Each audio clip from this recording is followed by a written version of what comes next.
Welcome to Audit the Audit, where we sort out the who and what and the right and wrong of police interactions. This episode covers nervous behavior, search and seizure, and canine units, and was featured by the Junkyard News' channel, but I found the full video on Bad Governark's channel. Be sure to check out the description below and give them the credit that they deserve. Before we dive into the interaction, I want to give a big thanks to the sponsor of this episode, Surfshark. Surfshark is one of the most secure VPN service providers on the market today, and a Surfshark subscription includes a host of additional security features, like Clean Web. While popular ad-blocking browser extensions only block ads, banners, and pop-ups on a browser level, the Clean Web service blocks adware and malware on both browsers and apps. Ads and pop-ups are not only irritating, but they also slow down your connection speed. But Clean Web gets rid of all the annoying ads and allows your web pages to load faster and safer. Surfshark databases are updated continuously and currently contain over 1 million websites that are infected with potentially dangerous malware,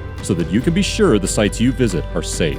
Right now, Surfshark is offering the ATA community an 83% discount with an additional 3 months completely free. With 24-hour customer service and a 30-day money-back guarantee, you have absolutely nothing to lose. So click the link in the description to claim your exclusive offer now. Thanks again to Surfshark for sponsoring this episode. Marion Humphrey Jr. is a 32-year-old third-year law student who is attending the University of Arkansas School of Law in Fayetteville. Mr. Humphrey's father, Marion Humphrey Sr., is a retired Pulaski County Circuit Court judge and a well-respected pastor in the Little Rock area. On August 20th, 2020, Mr. Humphrey Jr. was driving from Fayetteville to Little Rock in a rented U-Haul truck to continue his schooling virtually at home. While driving west on I-40, Mr. Humphrey was spotted by Arkansas State Police Trooper Stephen Payton, who drove over 100 miles per hour to catch up with Mr. Humphrey. As Trooper Payton approached the U-Haul, Mr. Humphrey awkwardly missed his exit, prompting the trooper to make a stop. Mr. Humphrey pulled over immediately, and Trooper Payton got out of his patrol vehicle and approached the passenger side of the truck, but Mr. Humphrey was unable to unlock the door. Trooper Payton then went to the driver's side of the truck and asked Mr. Humphrey to step out of the vehicle. At some point, Mr. Humphrey called his father, and he was still on the phone when he exited the U-Haul. What's so nervous for?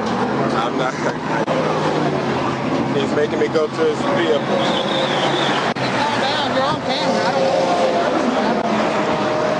You almost wrecked your truck, so I'm checking. Here, step over here.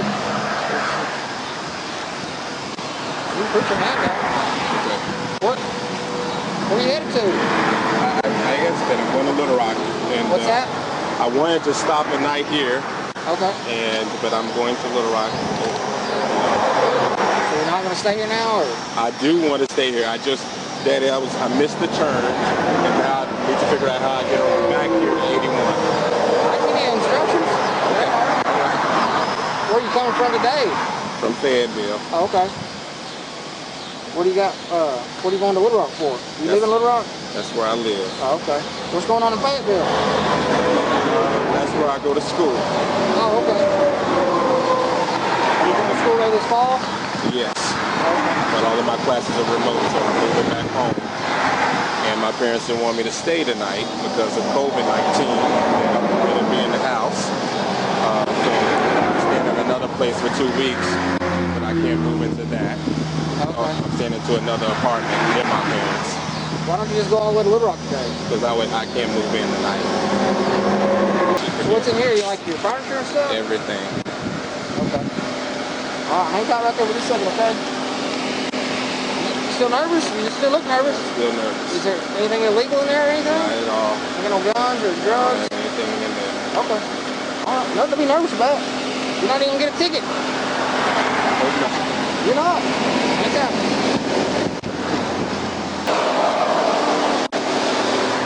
Who rented the truck? You say what? Who rented the truck? I did. You did? Okay. All right. When did you rent the truck? Yesterday. Okay. Then you gotta take it, turn it back into Fayetteville, or I don't. pick it up in Fayetteville? I'm sorry, sir. I'm trying to figure out if you have probable cause to stop me. Yeah, you about wrecked your truck back there. That's why I stopped you. Okay. That's a lane back there. I didn't wreck it. I almost went into the exit, and I was like, I think that's the right exit or not. Well, I've never stopped in Russellville. That's no big deal. That's just my job. Make sure nobody gonna have a wreck out here. Okay, but now you're asking all these other questions. Yeah, because you're super nervous, so I'm trying to figure out why you're so nervous. Because it's a police. The police. I don't get stopped. Okay. You say what, Dad? You say what? Can you speak with him? He's a lawyer. Okay, why does he need to speak to me? Because I just don't know why I'm stopped. I told you why you're stopped. Okay, all right. I'll talk to him. Okay, I'll take it back. I'm sorry, sir. You want me to talk to him or not? No, it's fine. What do I need to do? Okay. Well, is there anything illegal in here? Nothing. Okay. So do you mind if I look real quick? No, I do. I do. We can't. You do mind? Yes. Okay. Well, what if I bring a dog out here? No, I can't do. It's like you said it doesn't have anything to do with the potential wreck. Okay, so here's how it works. I get probable cause to stop you. I did that. When I get up here and make contact with you, you are super nervous. Your hands are shaking, they're still shaking. Your voice is shaky. So then that makes me suspicious that it's more than just you missed your exit.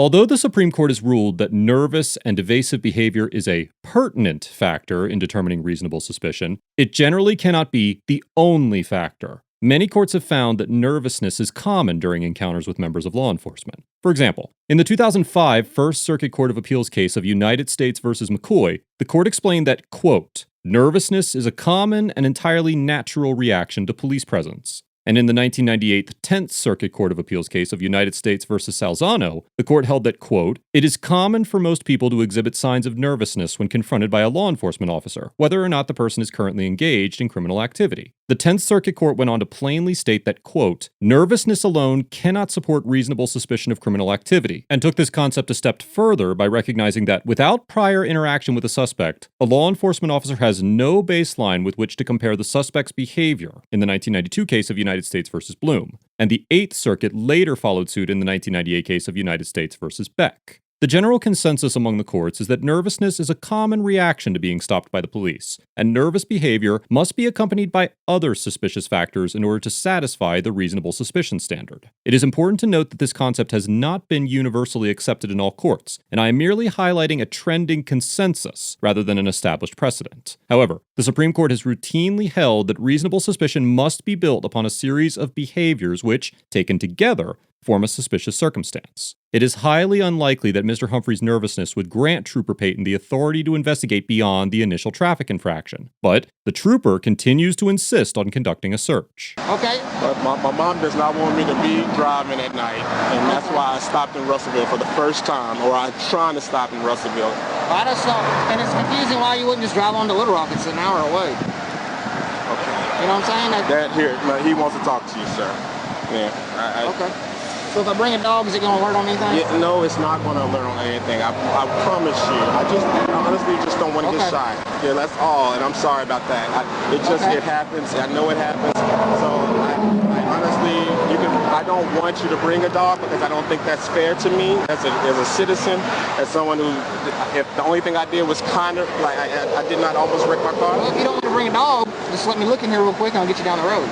Trooper Payton offers Mr. Humphrey the ultimatum of allowing him to search the U-Haul or having a canine unit come to the scene to conduct an exterior search. In order for the trooper to conduct a search, he must either obtain Mr. Humphrey's consent or establish probable cause. Given that the Eighth Circuit Court, which presides over Arkansas, has already ruled that nervousness does not generally constitute reasonable suspicion, it is highly unlikely that Trooper Payton could obtain probable cause from Mr. Humphrey's nervous behavior alone. It should also be noted that the Supreme Court has ruled that, absent reasonable suspicion, officers are not allowed to unnecessarily extend the length of a traffic stop to deploy a canine unit, or do anything else outside the scope of the original investigation in the 2015 case of Rodriguez versus United States. In the Rodriguez case, the traffic stop in question was only extended by approximately 7 or 8 minutes, but the court determined that the tolerable duration of a stop is determined by its mission, which is to address the traffic violation that warranted the stop, and that, quote, lacking the same close connection to roadway safety as the ordinary inquiries, a dog sniff is not fairly characterized as part of the officer's traffic mission. After being presented with the choice of allowing the trooper to search or introducing a canine unit into the encounter, Mr. Humphrey reluctantly agrees to allow the trooper to search, but Trooper Payton decides to wait for the canine unit anyway. I don't have to bring a dog. I just think that's so invasive of my rights, but you can look in here if you like to. sir. Now, have a seat right there. I'm going to get a dog out here. No, I want, you can, you said just look, which is it just look or the dog? I'm just going to get a dog. Daddy, can I talk to my dad now? I'm sorry, I'm really dangerous. But can you talk to him in front of me? Because I'm just really nervous now because I know I've done it. I'm 32 years old. You're a grown man. Yes, but Have you ever had any bad dealings with the police? I haven't, honestly. Okay, so then I don't know. We're in Arkansas. But you have my phone now. You said you were going to talk to him. You gave it to me. But you're not talking to him. Like I'm trying to talk to you. You're the violator. You said I don't even have anything worth a ticket, so you don't have probable cause to give me a ticket, but you have probable cause to stop me. I do have probable cause to give you a ticket. I can write you a ticket if you want one. Have a seat right there and talk to your dad a minute. I'm going to get the dog out here. He's getting the dog out. There's nothing in it. Sit down on the bumper, okay? Is this fair, Dad? Mr. Humphrey and Trooper Peyton wait for nearly 20 minutes before a canine unit arrives and does a sweep of the vehicle. The dog alerts in several areas, and Trooper Peyton handcuffs Mr. Humphrey and places him in the back of his patrol car. The officers search the entire U-Haul, including the loading box full of Mr. Humphrey's belongings, for over an hour. They eventually resorted to taking apart a set of roadside emergency reflectors they had found in the cab of the U-Haul and questioned whether the sand inside them, which is designed to add weight to the reflector, was actually some type of narcotic. During the search, the canine officer assured the other officers that the dog had alerted over 10 times, but this assertion brings the accuracy of the dog into question. According to a 2014 study published in the Forensic Science International Academic Journal, dogs are extremely good at detecting narcotics in a controlled setting, but were less accurate when searching outside or inside cars, and even more inaccurate during police examinations. One explanation for the inconsistent nature of drug-sniffing dogs is their desire to please their owner, and many of the problems associated with positive alerts that result in no findings can be associated with the handler's body language and desire for an alert. As Washington Post columnist Radley Balko points out in this article, the fact that mind-sniffing dogs tend to be more accurate than drug-sniffing dogs is a testament to their efficiency, because handlers not only have fewer preconceptions about where minds are located, but they also have an incredibly strong incentive for the dogs to be accurate about finding them. There is strong evidence to suggest that canine units are about as effective as flipping a coin, and yet departments spend upwards of $25,000 per unit to purchase, train, and house canines. Eventually,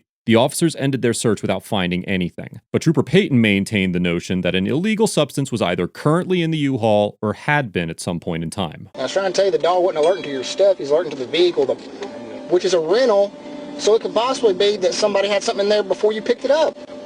Okay, well, next time just don't get pulled over. Just take the exit or don't take it. Don't drive crazy. All right, your stuff's on the front of the car, you're good to go. Mr. Humphrey was released and issued a warning for careless driving. A day after the encounter, local blogger Russ Raycop managed to acquire an official statement from the Arkansas State Police, along with the body cam footage of the interaction. The ASP insisted that unless there are facts about the traffic stop that the department is not aware of, then they consider the case closed. Mr. Humphrey's attorney, Connor Eldridge, issued a scathing letter accusing the department of racism and stating that he intends to do everything in his power to ensure that justice is served. Mr. Eldridge also filed an official public records request for all media and materials relating to Mr. Humphrey's stop, as well as several statistical reports regarding the state police's conduct for the last 5 years. The department responded by stating that it had received Mr. Eldridge's records request and would provide the information he requested. It is unclear where Mr. Humphrey has filed any official claims, and given that this interaction happened so recently, it will likely be some time before there are any new updates. Be sure to check out Russ Raycop's blog for updates on this story. You can find a link to that in the description below. Overall, Trooper Peyton and the other officers get an F for displaying a fundamental misunderstanding of the reasonable suspicion standard, unreasonably extending the traffic stop for over an hour, and conducting an illegal search that rendered no evidence of wrongdoing. One element of this stop that I did not spend much time on is the fact that Trooper Peyton reached speeds of up to 107 miles per hour in order to catch up with Mr. Humphrey before he even knew whether Mr. Humphrey had committed a violation. Section 27-51-906 of the Arkansas Vehicle Code defines very limited situations when a police vehicle is not required to operate the vehicle's siren or flashing lights when responding to a call or while in pursuit of a suspect. and Trooper Payton's conduct does not fit into those parameters, as it was unwarranted and dangerous. The trooper's misconceptions about reasonable suspicion and delaying traffic stops is indicative of a lack of continued education, considering that 8th Circuit courts have explored these topics more deeply than most other circuits. Nearly everything about Trooper Payton's conduct during this stop, aside from the original traffic stop, was wrong, and he would certainly benefit from taking a look at the modern standards established within his jurisdiction.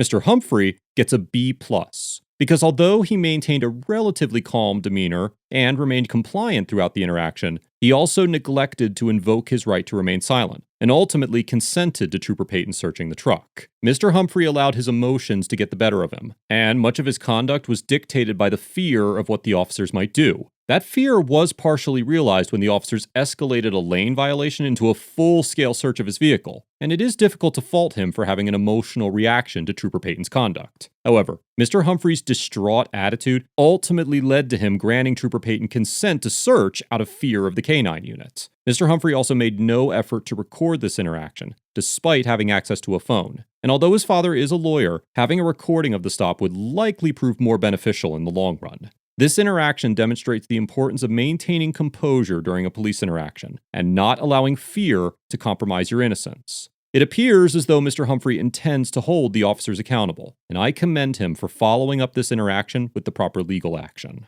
Let us know if there is an interaction or legal topic you would like us to discuss in the comments below. Thank you for watching, and don't forget to like and subscribe for more police interaction content.